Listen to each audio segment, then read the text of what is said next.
السلام عليكم ورحمة الله تعالى وبركاته. الحمد لله رب العالمين والعاقبة للمتقين والصلاة والسلام على رسول الكريم.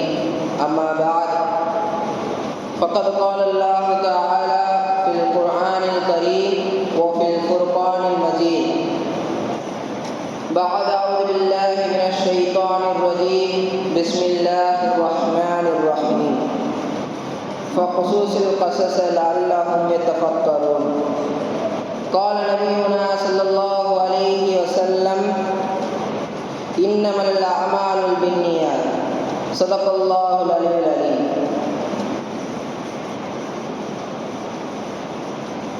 ஈருலகை படைத்து பரிபாலிக்கக்கூடிய அல்லாஹ் சுப்ஹானஹு வ தஆலாவுக்கே எல்லா புகழும் உரித்தாகட்டுமாக.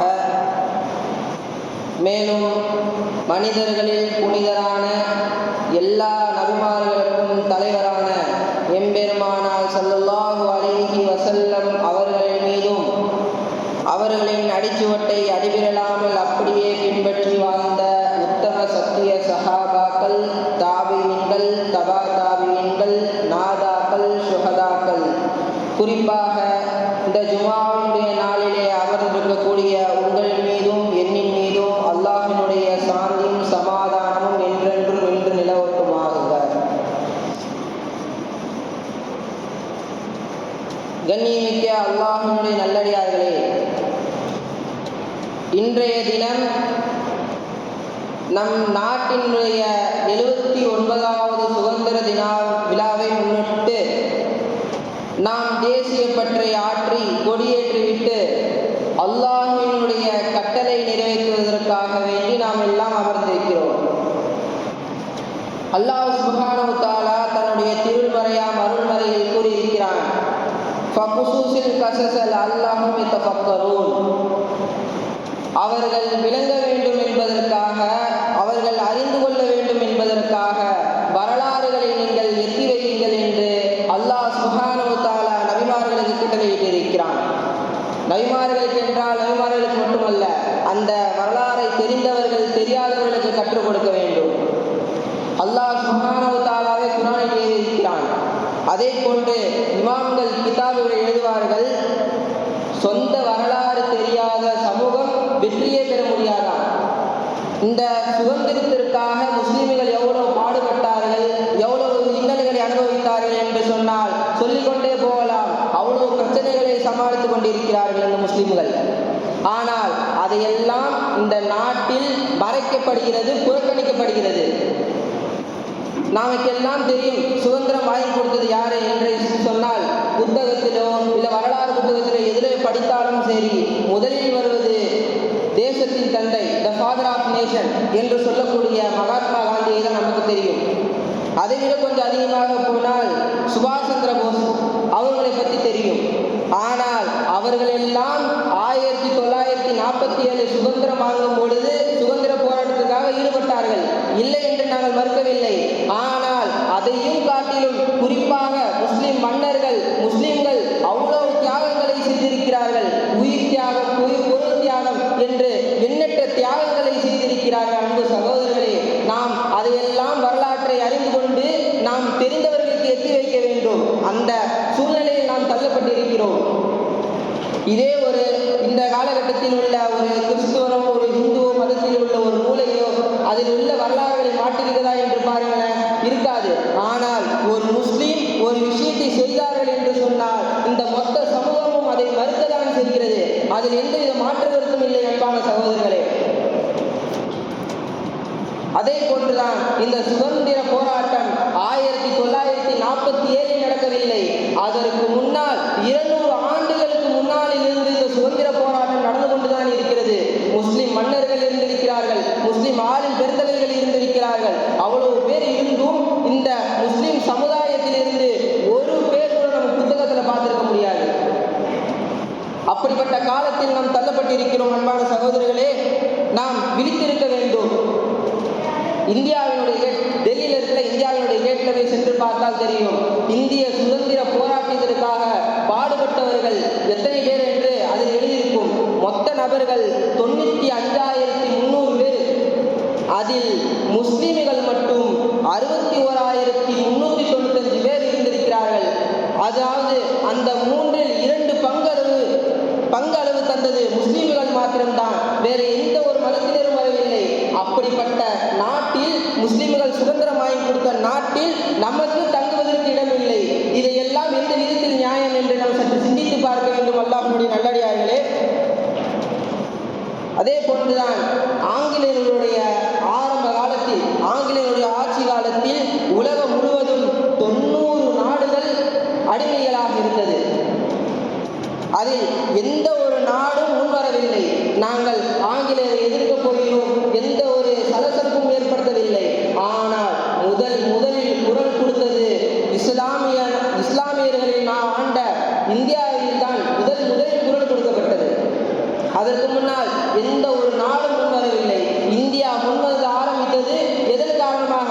பின்னுள்ள நாம் முஸ்லிம்களின் மன்னர்கள் இருந்ததனால் இந்தியா முன்வர ஆரம்பித்தது.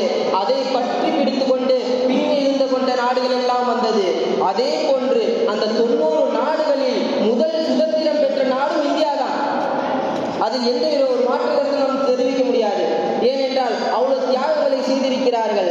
அந்த தியாகத்தை தான் நாம் அடிக்க வைத்து பார்த்தோம் என்று சொன்னால், அந்த தியாகத்தில் முதல் வரக்கூடிய ஒரு நபர் யூசுப் கான் சாஹிப் அவர்கள். அவர்களுடைய பெயரை சொன்னால் தெரியாது யாரும் பெரும்பாலான உள்ளவர்களுக்கு. ஆனால் அவருக்கு ஒரு பட்டை பெயர் இருக்கிறது. அந்த பட்டை பெயர் சொன்னால் அனைவரும் அறிந்து கொள்வார்கள். அந்த பெயர் தான் மருதநாயகம் என்று அழைக்கக்கூடிய யூசுப் கான் சாஹிப் அவர்கள். இவர்கள் ஆங்கிலேயரை எதிர்த்தது, போராடினது, அல்லாஹ் அக்பர், அவ்வளோ விஷயத்தை ஏற்படுத்தியிருக்கிறார்கள். இவரை ஆங்கிலேயர்கள் இவரால் எதையும் செய்ய முடியவில்லை. இவரை கொள்வதற்கு ஆங்கிலேயர்கள் எத்தனையோ பல சதித்திட்டங்களை போட்டுவிட்டார்கள்.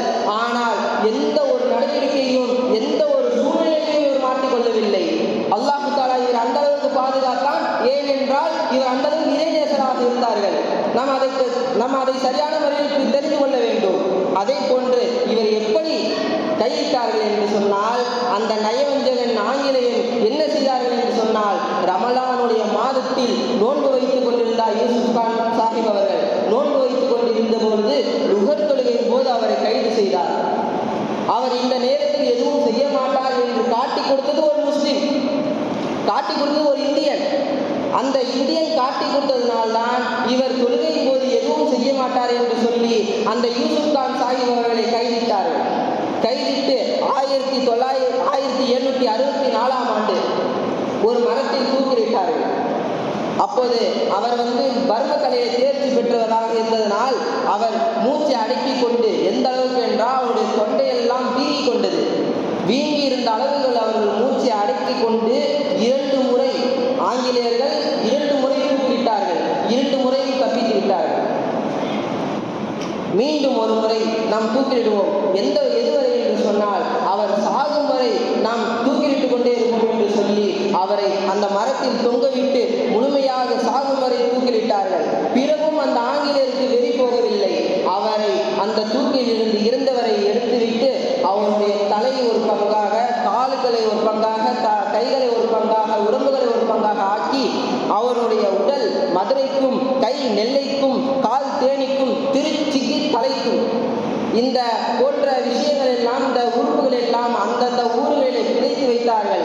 ஏன் என்று சொன்னால், அவர் மீண்டும் எழுந்து வந்துவிடுவார் என்று பயத்தினால் அவரை இந்த மாதிரி சித்திரவதை செய்து இவ்வளவு கொடுமையான முறையில் அவரை இறந்து வைத்தார்.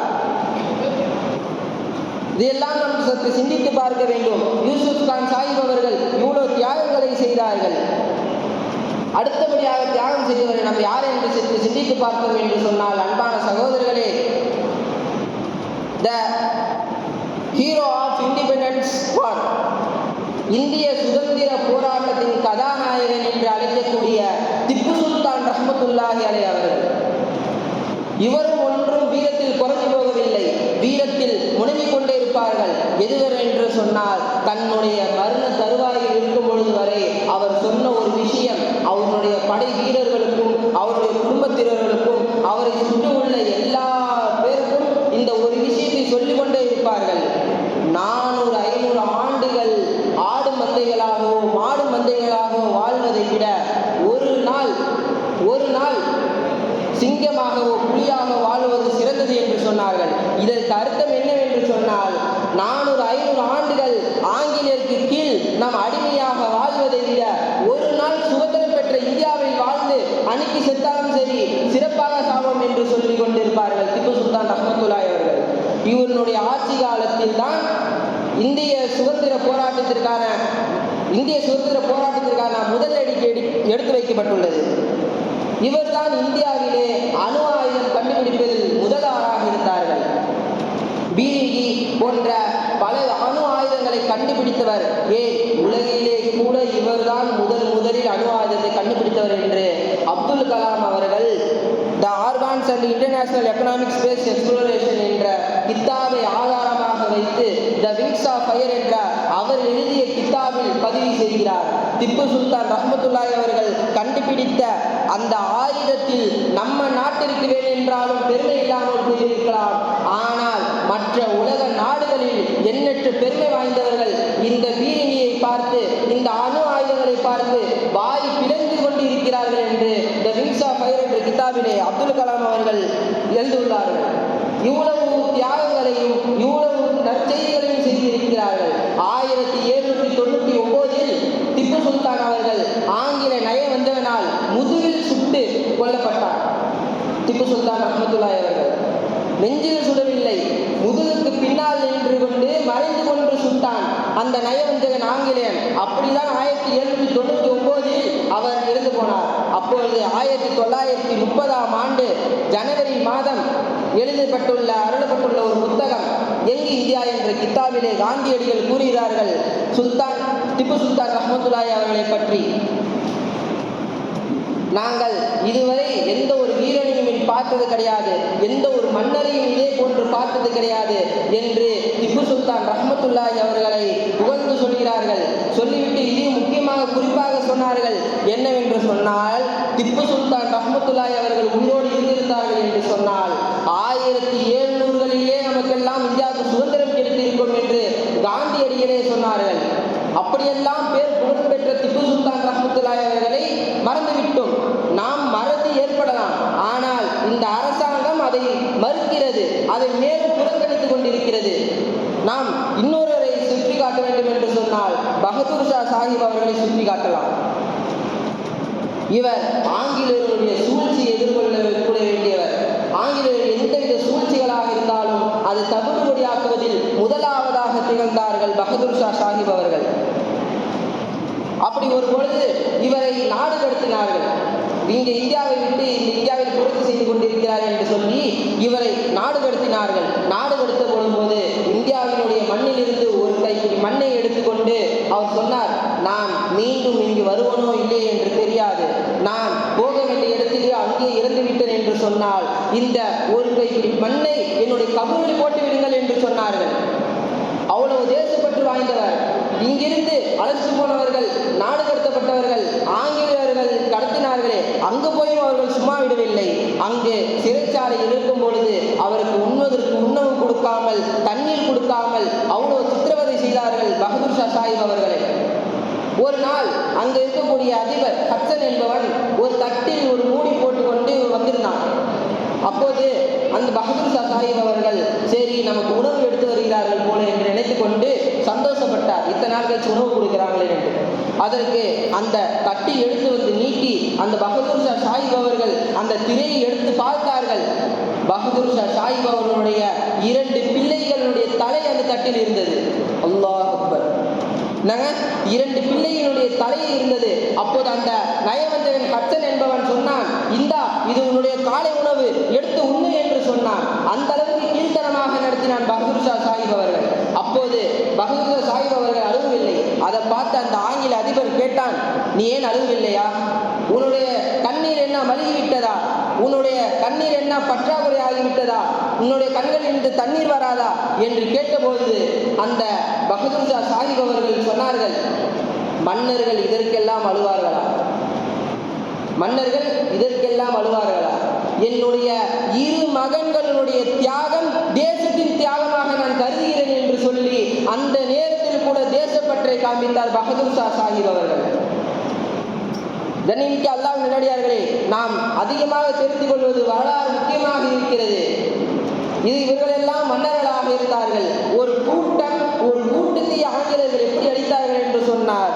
மாப்பிளா முஸ்லிம்கள் என்று ஒரு கூட்டம் இருந்தது, நாம் அனைவருக்கும் தெரியும். அந்த மாப்பிளா முஸ்லிம்களை இந்த சூழ்நிலையை இப்படி செய்கிறார்களே, இந்த மாதிரி எல்லாம் செய்கிறார்களே என்று இந்தியாவில் உள்ள அனைவரும் அடிமையாக்கிறார்கள் என்று சொல்லி அவர் ஒரு புரட்சி செய்தார்கள். புரட்சி செய்யும் பொழுது அவர்களை அனைவரும் குறைந்தபட்சம் ஒரு 600-700 பேர் கிட்ட இருந்திருப்பாங்க. அவங்க அனைவரையும் ஆங்கிலேயர் அவர்களை கைது செய்து அவரை ஒரு பெட்டியில், அதாவது ஒரு சரக்கு பெட்டியில் உள்ள அதில் உள்ள ஒரு பெட்டியில் மட்டும் அந்த 700 பேர்களையும் உள்ள அடைத்து வைத்தார்கள் ஆங்கில அந்த நயவஞ்சர்கள்.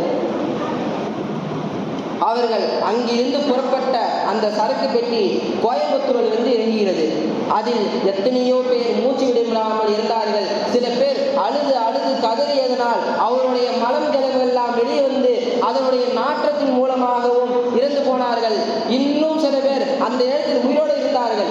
அப்பொழுது அந்த கதவு கோயம்புத்தூரில் இறங்கிய ரயில் கதவு திறந்த பொழுது அங்கில் இருந்த மாப்பிளா முஸ்லிம்கள் 600-700 பேர்களும் பிணங்களாக கீழே இருந்தார்கள்.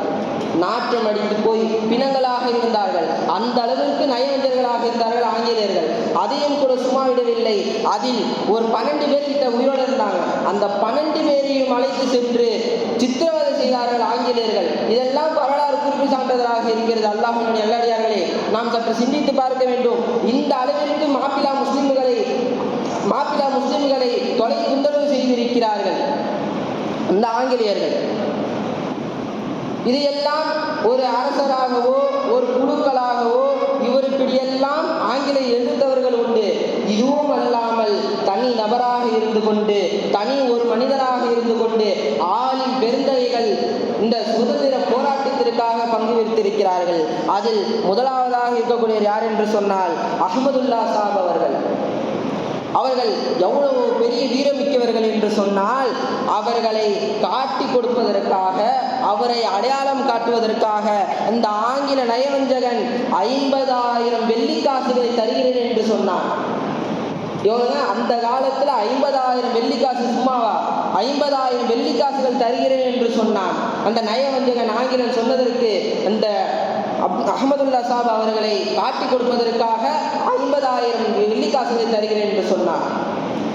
அந்த அளவிற்கு வீரமிக்கவர்களாகவும் தைரியசாலிகளாகவும் விடுதலை போராட்டத்திற்காக ஒரு முக்கிய பங்கு வகித்தவர்களாகவும் இருந்தார்கள். அப்பொழுது முதல் சுதந்திர போர் என்று அழைக்கப்படக்கூடிய வேலூர் சிப்பாய் கிளர்ச்சியாளர்கள், அதுதான் முதல் சுதந்திர போர் என்று வரலாறு குறிப்பிடுகிறது. அந்த போரின் போது இந்த அஹ்மதுல்லா சாப் அவர்கள் எல்லாம் சிறைச்சாலையில் கைதிகளாக இருந்தார்கள். அந்த போர் முடிந்தவுடன் இவர்களை வெளியேற்றம் செய்தார்கள்.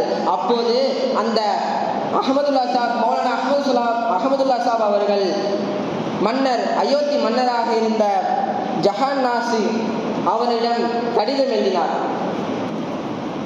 நீங்க ஒரு மன்னராக இருக்கிறீர்களே, இந்தியா இப்படி ஒரு நாட்டுக்கு கீழே அடிமையாக இருந்து கொண்டிருக்கிறது, நீங்க எல்லாம் இதை பார்த்து கொண்டு சும்மாவா இருக்கிறீர்கள்? நீங்கள் எதுவும் செய்ய வேண்டாம். நீங்கள் உங்களுடைய பொருளாதார உதவியை எனக்கு தாருங்கள், நீங்கள் உங்களுடைய செல்வங்களை எனக்கு கொடுங்கள், நான் நின்று போராடுகிறேன், நான் ஆங்கிலேயர் நின்று எதிர்த்து வருகிறேன் என்று மௌலானா அஹ்மதுல்லா சாப் அவர்கள் சொன்னார்கள். அதற்கு அந்த மன்னன் ஜஹன்னா சிங்கவன், நீங்கள் புறப்பட்டு அயோத்திக்கு வாருங்கள் என்று சொன்னார்.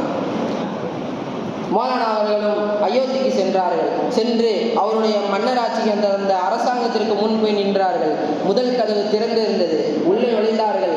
பின்னால் இருந்து 2 நபர் இந்த கதவை மூடிவிட்டார்கள். 2வது கதவாக முன்னாடி நுழைந்தார்கள். பிறகும் அந்த 2 தோழர்கள் பின்னாடி இருந்தவர் கதவை மூடினார்கள். 3வது கதவழியாக நுழைந்தார்கள். பின்னரும் அந்த 3வது கதையை மூடிவிட்டார்கள். சரி, ஏதோ ஒரு சதித்திட்டம் நடக்கப் போகிறது என்று மௌலானா அப்பே அறிந்து கொண்டார்கள். அப்போது அந்த மன்னனுடைய தம்பி, ஜஹன்னா சிங்கினுடைய தம்பி, அவனுடைய வயிற்றில் வைத்திருந்த துப்பாக்கியை எடுத்து அந்த மௌலானா அஹ்மதுல்லா சாப் அவர்களை நெஞ்சியில் குண்டை பாய்த்தார். அவர் அந்த இடத்திலே செத்து மடிந்தார். அல்லாஹ் அக்பர். நாம் சற்று சிந்தித்து பார்க்க வேண்டும். மௌலானாக்களும் ஆலிம்கள் பெருந்தகைகளும் இவ்வாறு உதவிகள் எல்லாம் செய்திருக்கிறார்கள். இந்த அளவு முஸ்லிம்கள் போராட்டம் செய்திருக்கிறார்கள். இதையெல்லாம் உயிரினாலும் உடலினாலும் செய்த போராட்டங்கள். இதையெல்லாம் விட பொருள்களால் உதவி செய்த பலர் இருக்கிறார்கள். உதவியாளர்கள். இந்த சுதந்திர போராட்டத்திற்காக உதவியாளர்கள் நாம் எடுத்துக்கொண்டோம் என்று சொன்னால் அதில் முதலில் தோன்றுபவர் வள்ளல் ஹபீப் அவர்கள். ஒரு முறை நேதாஜி சுபாஷ் சந்திர போஸ் அவர்கள் அனைவரையும் அமர்ந்து கொண்டு பெரிய பெரிய தலைவர்களை அமர்ந்து கொண்டு வைத்து அவர் கேட்டார், இந்த மாதிரி சுதந்திர போராட்டத்திற்காக வேண்டி இராணுவத்தை அமைப்பதற்காக எங்களுக்கு பொருளாதாரம் தேவைப்படுகிறது என்று கேட்டபொழுது அங்க உள்ள வணிகர்கள் பணக்காரர்கள் எல்லாம் சொன்னார்கள், எங்களுக்கு வருகின்ற வருமானத்திலிருந்து நாங்கள் 10% தருகிறோம் என்று சொன்னார்கள். அதற்கு நேதாஜி சுபாஷ் சந்திர போஸ் அவர்கள், நாங்கள் எல்லாம் உடல் மூலியமாக நாங்கள் சுதந்திர போராட்டத்திற்காக ரத்தம் சிந்தி போராடி கொண்டிருக்கிறோம். நாங்கள் என்ன சதவீதம் பர்சன்டேஜ் பார்த்தா ரத்தம் சிந்துகிறோம் இல்லையே, நீங்கள் மட்டும் ஏன் இந்த சுதந்திர போராட்டத்திற்காக எதுவும் செய்ய மாட்டீர்கள், 10% தருகிறேன் என்று சொல்கிறேன் என்று கேட்டபோது அந்த கூட்டத்திலிருந்து வயதான ஒருவர் முதிர்ந்த ஒருவர் எதிர்த்து, என்னுடைய சொத்து மதிப்பு ரூபாய் 1 கோடி ரூபாய் இருக்கிறது, எனக்கு அந்த சொத்து வேணாம், எனக்கு அந்த சொத்தே வேணாம், நீங்களே அந்த 1 கோடி ரூபாயை எடுத்துக்கொண்டு இந்த சுதந்திர போராட்டத்திற்காக வேண்டி நம் நாட்டு விடுதலைக்காக வேண்டி நீங்கள் செலவு செய்யுங்கள், இராணுவத்தை பெருக்குங்கள், அணு ஆயுதத்தை கூட்டுங்கள் என்று சொல்லி வள்ளல் ஹபீப் அவர்கள் அன்றைய ரூபாய்க்கு 1 கோடி ரூபாய் கொடுத்து உதவி செய்தார்கள். இது எந்த புத்தகத்திலேயாவது இருக்கிறதா? அன்பான சகோதரர்களை நாம் சற்று சிந்தித்து பார்க்க வேண்டும். இவ்வளவு இன்னல்களை சந்தித்திருக்கிறார்கள். இரண்டாவதாக சொல்ல வேண்டும் என்று சொன்னால், நமக்கெல்லாம் கப்பல் ஓட்டிய தமிழர் என்று சொன்னால் வ.உ.சி. சிதம்பரனாரை தெரியும். கப்பல் ஓட்டிய தமிழர் வ.உ.சி. சிதம்பரனார். ஆனால் அந்த கப்பலை வாங்கி கொடுத்தவர் யார் என்று தெரியுமா? அந்த கப்பலை வாங்கி கொடுத்தவர் ஒரு முஸ்லீம். அந்த கப்பலை வாங்கி கொடுத்தது உதவி செய்ததற்கு ஒரு முஸ்லீம். ஆனால் அது எந்த ஒரு புத்தகத்திலும் இடவில்லை. கப்பல் ஓட்டிய தமிழர் வ.உ.சி. சிதம்பரனார் என்றுதான் கூறுகிறார்கள். அவர்தான் அந்த கப்பல் கொடுத்ததற்காக 2 லட்சம் ரூபாய் கொடுத்தார்கள் ஹாஜி பக்கீர் முகமது அவர்கள். அந்த காலத்தில் 2 லட்சம் ரூபாய், அப்பெல்லாம் 1 பவுன் நகை எவ்வளோன்னு கேட்டிங்கன்னா 25 பைசா 45 பைசா உள்ளதாக இருக்குமா. இப்போ 1 பவுன் நகையே 1 லட்சம் ரூபாய்க்கு மேலே வருது. அந்த காலத்திலே அவர்கள் 2 லட்சம் ரூபாயை கப்பல் வாங்குவதற்காக கொடுத்தார்கள். அந்த கப்பலை ஓட்டியவர் தான் வ.உ.சி. சிதம்பரனாரை தவிர அந்த கப்பலை வாங்கியவர் வ.உ.சி. சிதம்பரனார் அல்ல. இதே அந்த இடத்தில் ஹாஜி பக்கீர் முகமது அவர்கள் இல்லாமல் வேறு யாராவது அந்த கப்பலை வாங்கியிருந்தவர்கள் என்று சொன்னால் வ.உ.சி. சிதம்பரனாரை விட அவரை பெருமை பாராட்டி பேசியிருப்பார்கள் இந்த சமூகம். அப்படிப்பட்ட காலத்தில் தான் இந்த சமூகம் இருந்து கொண்டிருக்கிறது. நமக்கு இந்த பேரும் புகழ்ச்சியும் தேவையில்லை. இங்கு சொல்வது பேர் புகழ்ச்சிக்காக அல்ல, மாறாக நம்முடைய வரலாறுகள் இங்க மறைக்கப்படுகிறது, மறுக்கப்படுகின்றது. இதுதான் நிதர்சன உண்மை. இங்கே நாம் இங்கே திருச்சியில் பார்த்தோம் என்று சொன்னால் ஜமால் முகமது காலேஜ் இருக்கிறது அல்லவா, அந்த காலேஜினுடைய நிறுவனர் ஆரம்பித்தவர் ஜமாலுதீன் என்பவர். அவர் அந்த காலேஜை ஆரம்பித்த காலத்தில் சுதந்திர போராட்டம் நடந்து கொண்டிருந்தது. அப்பொழுது அவரிடம் கேட்டார்கள். கேட்டதற்கு அவர் ஒரு காசோலையை ஒரு செக்கை எடுத்துக்கொண்டு அதில் வெறும் சைனை மட்டும் போட்டு கொடுத்தார்கள். இதில் நீங்கள் எவ்வளோ அமௌண்ட் வேணால் ஃபில் பண்ணிக்கோங்க, இதில் எவ்வளோ தொகை வேணால் நீங்கள் எழுதி கொள்ளுங்கள், எனக்கு பணம் ஒரு பிரச்சனை இல்லை, எனக்கு இந்த நாட்டினுடைய சுதந்திரம் தான் முக்கியம் என்று சொன்னதுதான் இந்த ஜமால் முகமதுடைய காலேஜினுடைய அந்த ஜமால் முகமதுடைய தந்தை அவர்கள். அந்த காலத்தில் எந்த ஒரு பணக்காரர்களும் அவரை விட வசதியில் மேல் வாய்ந்தவர்களும் அந்த உதவியை செய்யவில்லை. செய்தது ஜமால் முகமது அவர்களுடைய தந்தை. உடலாலும் பொருளாலும் பல பிரச்சனைகளை தாண்டி இந்த அளவுக்கு உதவி செய்திருக்கிறார்கள் முஸ்லிம்கள். ஆனால் இது எல்லாம் இன்று சமூகம் மறுக்கப்படுகின்றது. நாம் எல்லாம் இந்த முஸ்லிம்களாகிய நாம் எல்லாம் இந்த சமூகத்தை இந்த வரலாற்றை ஞாபகம் வைத்துக் கொண்டு இந்த சுதந்திர போராட்டத்திற்கு நாம் தான் ஒரு முக்கிய பங்களிப்பாக இருந்து கொண்டிருக்கிறோம். அதனால் நாமளே சுதந்திரம் வாங்கி கொடுத்தோம் என்று கிடையாது, அவர்கள் உதவி செய்தார்கள். ஆனால் பெரும் பங்கை விதித்தது யார் என்று சொன்னால் முஸ்லிம்கள் தான் என்று யாரும் மறுக்க முடியாது. இதற்கு உதாரணம் பல இடங்களில் இருந்து கொண்டிருக்கிறது. ஆனால் இப்படிப்பட்ட நாட்டிலே முஸ்லிம்கள் சுதந்திரம் வாங்கி கொடுத்த நாட்டிலே நமக்கு இங்கே சுதந்திரமாக தங்குவதற்கு ஒரு இடம் இல்லை. நாம் சற்று சிந்தித்து பார்க்க வேண்டும். எத்தனை சட்டங்கள் CAA NRC போன்ற பெரும் பெரும் சட்டங்களை போட்டு, பொது சிவில் சட்டங்களை போட்டு, வக்ஃபு போர்டு பிரச்சனையை ஏற்படுத்தி தொப்பி போட்டு அடிக்கிறார்கள், பள்ளிவாசலை உடைக்கிறார்கள், தர்காக்களை இடிக்கிறார்கள் போன்ற எண்ணற்ற பிரச்சனைகளை நாம் சந்தித்துக் கொண்டிருக்கிறோம். இதற்காக தான், இந்த பிரச்சனையை தான் நபிகள் நாயகம் ஸல்லல்லாஹு அலைஹி வஸல்லம் அவர்கள் 1400 வருடங்களுக்கு முன்னால் சொன்னார்கள்.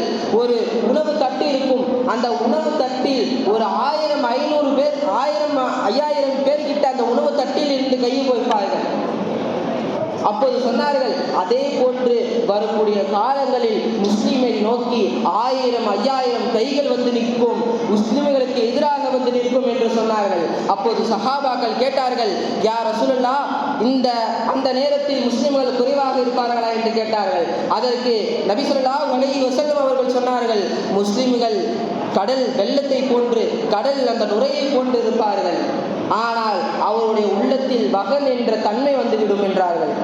அப்போது சஹாபாக்கள் கேட்டார்கள், வகன் என்றால் என்ன ரசூலுல்லாஹ் என்று கேட்டபோது, அப்போது நபி ஸல்லல்லாஹு அலைஹி வஸல்லம் அவர்கள் சொன்னார்கள், வகன் என்றால் மரணத்தை கண்டு அவர்கள் பயப்பட மாட்டார்கள்.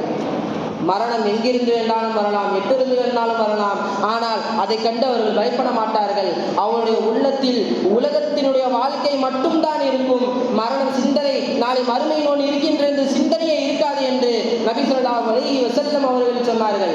அப்படிப்பட்ட காலத்திலே தான் நாம் வாழ்ந்து கொண்டிருக்கிறோம். அன்பான சகோதரர்களே, இப்பொழுது இந்த உலகத்தை நினைத்து கொண்டுதான் நாம் வாழ்ந்து கொண்டிருக்கிறோம்.